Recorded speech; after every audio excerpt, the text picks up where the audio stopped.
नमस्कार, बहुत स्वागत है आप सभी का। आपके साथ मैं पल्लवी रविंद्र सिंह। नमस्कार, बहुत बहुत स्वागत है आप सभी का न्यूज़ 18 राजस्थान के इस डिजिटल प्लेटफॉर्म पर। मैं रविंद्र सिंह आपके साथ और लगातार आज सुबह से जम्मू कश्मीर और हरियाणा के चुनाव के रुझान और उन रुझानों को नतीजों में तब्दील होते हुए आप लोग देख रहे हैं। ये वीडियो एक छोटी सी हम आपके लिए लेकर आए क्योंकि सबके मन में कुछ सवाल कि आखिर बीजेपी हरियाणा में, बेसिकली हम फोकस इस वीडियो में हरियाणा में बीजेपी की जीत के कारण कह लीजिए या कांग्रेस की हार के कारण, उस पर यहाँ पर हम कुछ पॉइंट्स पर डिस्कस करने की कोशिश करेंगे। तो जो भी एग्जिट पोल आ रहे थे वो कांग्रेस को जिता रहे थे और एग्जिट पोल में साफ यही हर एक एजेंसी के और न्यूज़ चैनल के यही लग रहा था कि कांग्रेस आसानी से जीतने जा रही है। लेकिन सुबह जब पहले घंटे में रुझान आ रहे थे तब भी वो एग्जिट पोल के इर्द गिर्द आ रहे थे और फिर एक घंटे के बाद बाजी पलटने लगी और ये एग्जिट पोल पलट गए।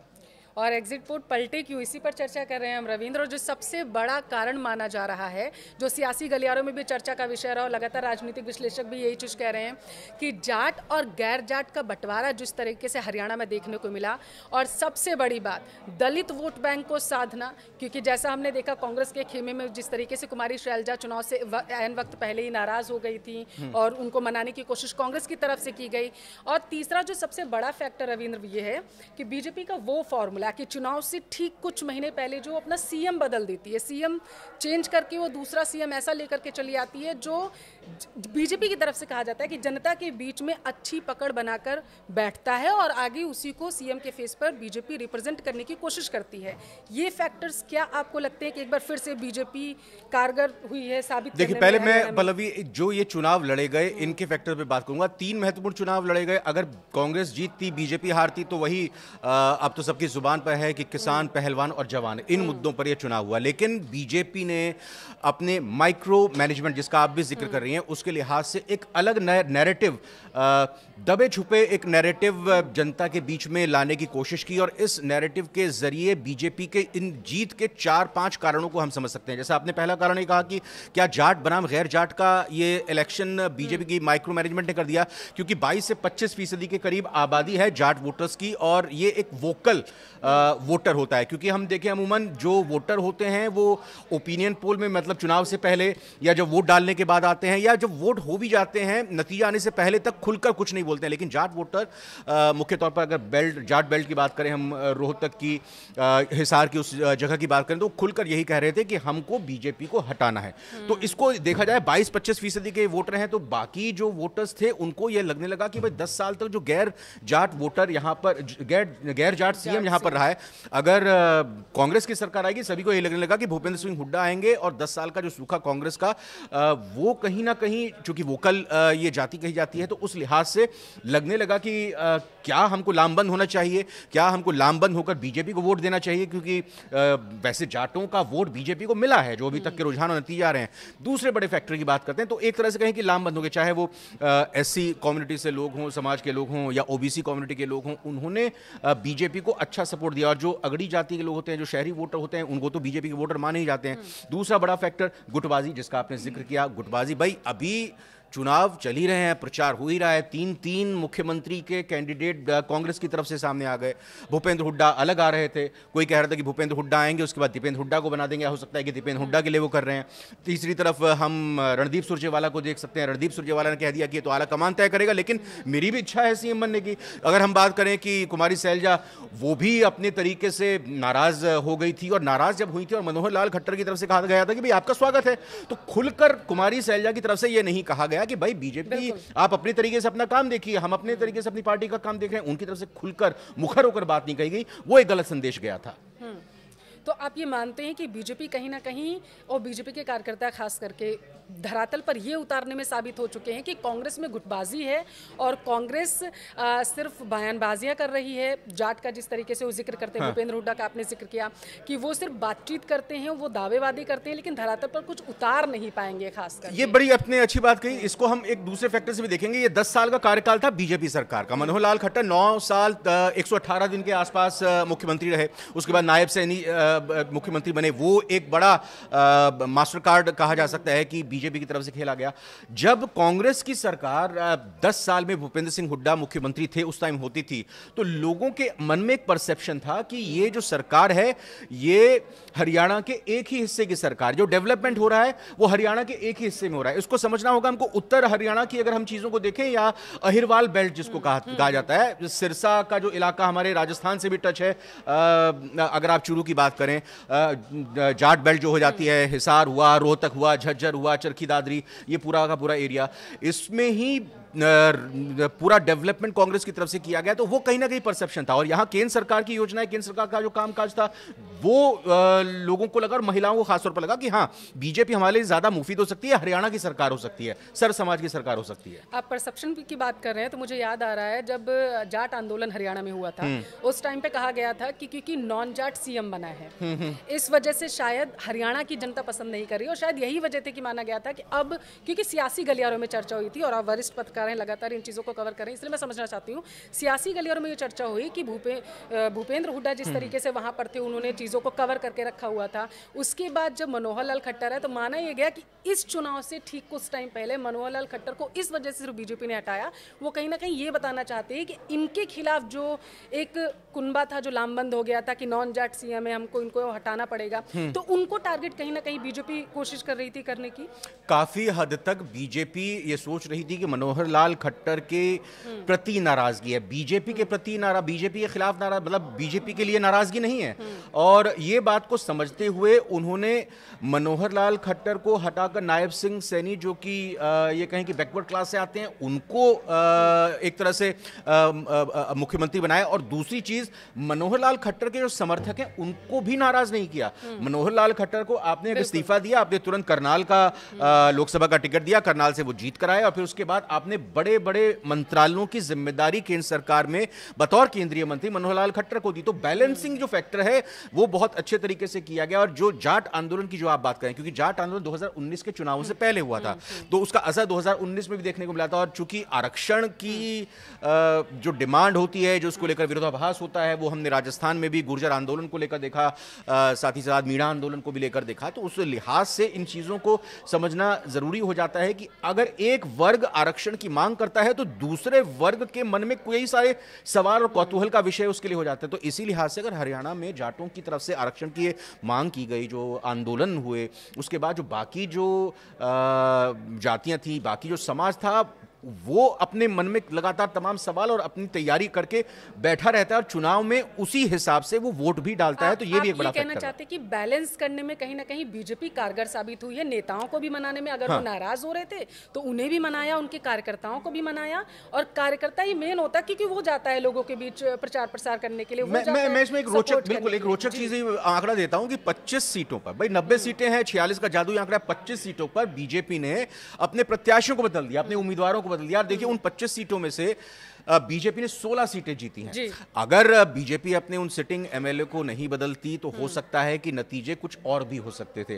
तो ये बीजेपी जाहिर तौर पर यह भी है कि अगर टिकट नहीं मिलता है पार्टी के प्रत्याशी को, जो उम्मीद करता है पार्टी का कार्यकर्ता, तो वो मुखर होता है, वो बागी हो जाता है, और वो निर्दलीय चुनाव लड़ता है, किसी दूसरी पार्टी के साथ चुनाव लड़ता है। लेकिन उम्मीद कुमारी शैलजा की तरफ से की गई थी, और इसी वजह से उनके समर्थक कहीं ना कहीं नाराज हो गए। क्योंकि अगर मैं लेके चलूं आपको छत्तीसगढ़ के चुनाव में, 15 साल वहां पर बीजेपी सत्ता में रही थी, ठीक है।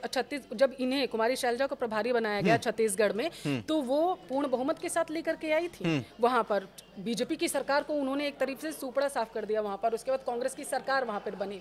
तो एक तरफ वो उस प्रदेश में, राज्य में जिताने में बीजेपी, कांग्रेस को कामयाब रही थी कुमारी शैलजा। दूसरी तरफ यहाँ पर ये माना जा रहा था कि उनके समर्थक थे, माना गया कि अब उनको कोई ना कोई जिम्मेदारी दी जाएगी कांग्रेस की तरफ से। देखिए, प्रभारी मतलब आप मूल रूप से किस राज्य के नेता हैं, और आपको पार्टी की तरफ से प्रभार किस तरफ भेजा जाता है, तो दोनों का फैक्टर अलग होता है। अगर प्रभारी के तौर पर जिम्मेदारी मिलती है, छत्तीसगढ़ में वो गई, तो छत्तीसगढ़ में उनका काम था मुद्दों को समझना और आला कमान को उससे इन्फॉर्म करना कि क्या यहां पर स्थिति, हम क्या चीज कर सकते हैं, क्योंकि एक भरोसेमंद व्यक्ति को ही प्रभारी के तौर पर भेजा जाता है। आज की तारीख में छत्तीसगढ़ में अगर सचिन पायलट प्रभारी हैं, तो अपने लिहाज से टीएस सिंहदेव के खेमे में क्या चल रहा है, दूसरी तरफ भूपेश बघेल के खेमे में क्या चल रहा है, विपक्षी होने के नाते सरकार की क्या कमियां है, उसको कैसे उजागर किया जा सकता है, कौन कौन अपनी पार्टी के लिए भीतराघात कर रहा है। तो ये काम बहुत बखूबी उन्होंने छत्तीसगढ़ में किया था, लेकिन प्रभारी के तौर पे जो जिम्मेदारी उन्होंने वहां पर निभाई, वही चीज वो यहां रहते हुए, हरियाणा की नेता होते हुए वो बेहतर तरीके से नहीं कर पाई। या तो मुखरता के साथ पूरी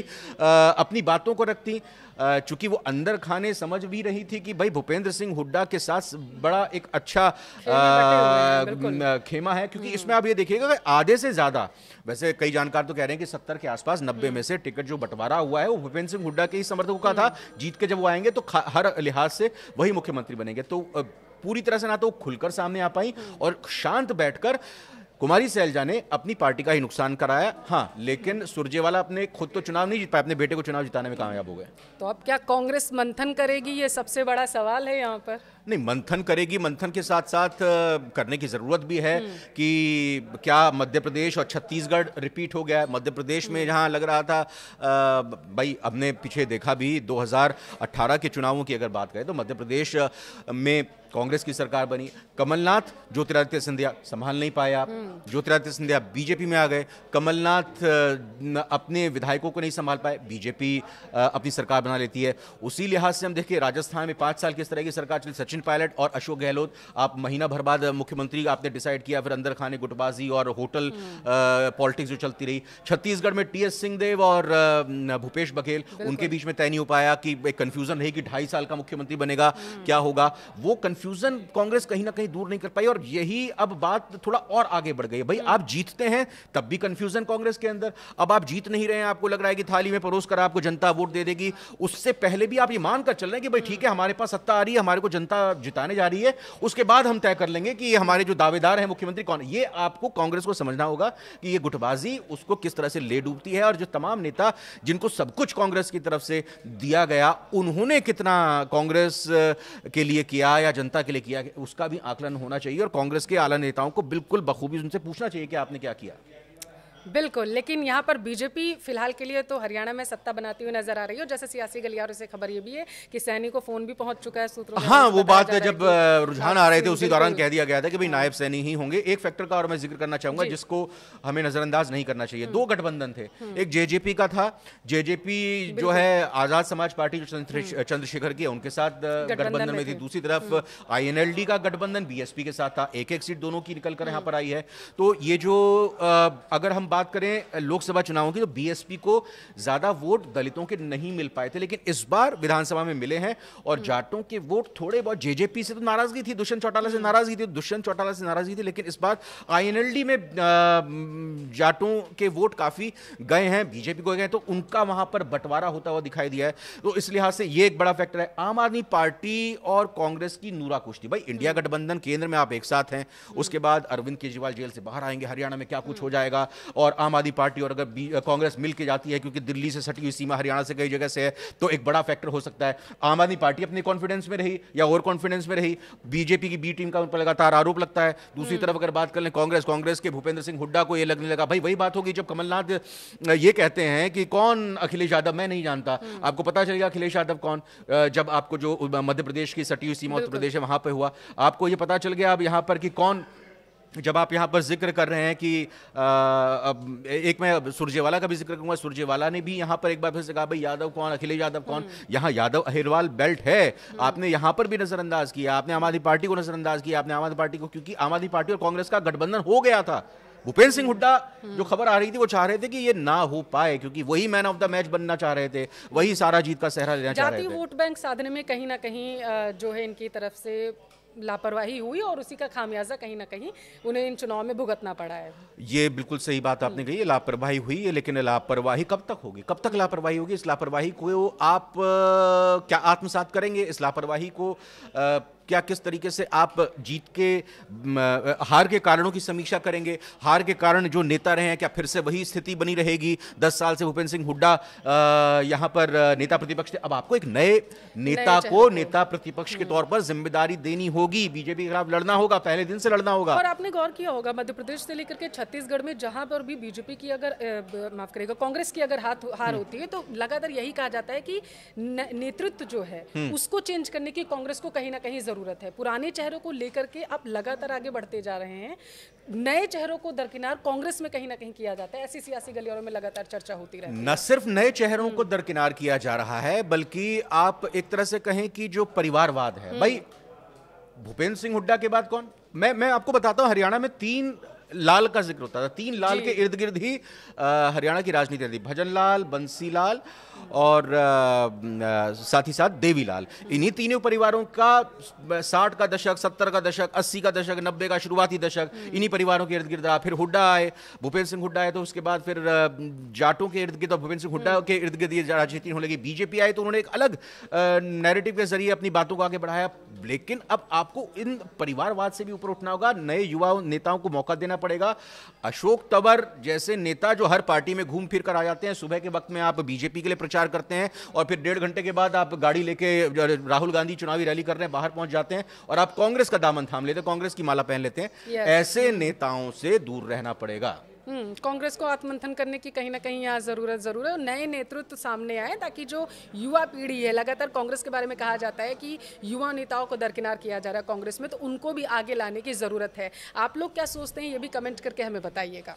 बहुत बहुत धन्यवाद, आप न्यूज़ 18 राजस्थान के डिजिटल प्लेटफॉर्म पे हमारे साथ जुड़े और किस तरह की वीडियोस आपको पसंद है ये जरूर बताइएगा, कमेंट करके जरूर बताइएगा। बीजेपी की जीत के कारण आपको क्या लगता है, कांग्रेस की हार के कारण आपको क्या लगता है, क्या कांग्रेस को आगे करना चाहिए और आगे आने वाले राजस्थान की 7 सीटों के उपचुनाव पर इसका क्या असर पड़ सकता है। फिलहाल बहुत बहुत शुक्रिया।